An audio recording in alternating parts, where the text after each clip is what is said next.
ঝাল। তা ভেন্ডিগুলোকে আমি এইভাবে কেটে নিচ্ছি, এইভাবে ভেন্ডিগুলোকে কেটে নিচ্ছি। সব ভেন্ডিগুলো এইভাবে কেটে নেব। ভেন্ডি কাটা হয়ে গেছে, এবার আমি একটা পেস্ট বানিয়ে নেব। দিয়ে দিচ্ছি সর্ষে পরিমাণ মতো। পেস্ট বানানোর জন্য সর্ষে দিয়ে দিচ্ছি গোটা জিরে, আর দিয়ে দিচ্ছি কাঁচা লঙ্কা। এবার এটাকে ভালো করে পেস্ট করে নেব। হয়ে গেছে আমার। পরিমাণ মতন তেল দিয়েছি, চুলোতে কড়াই বসিয়ে দিয়েছি, পরিমাণ মতন তেল দিয়ে দিচ্ছি। দেবে গেছে, দিয়ে দিচ্ছি 5 ফোড়ন, আর দিয়েছি কেটে রাখা ভেন্ডি। ভেন্ডি দেওয়া হয়ে গেছে, এটাকে একটু ভেজে নেব ভালো করে, লাল করে ভেজে নিচ্ছি। এর মধ্যে নিয়েছি নুন আর দিয়েছি হলুদ।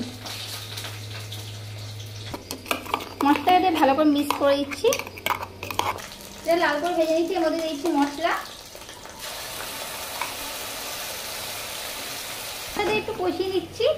আমি 2-3 মিনিট কষাবো, যেহেতু সর্ষে বেশি কষাতে দিই।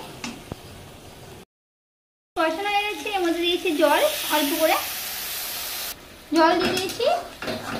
এবার 1 মিনিট ভালো করে ফুটিয়ে নেব।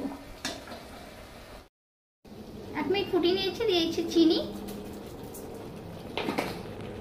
দিয়ে একটু নেড়ে নেবো 1 মিনিট। দিচ্ছি। আমার ভেন্ডির ঝাল রেডি হয়ে।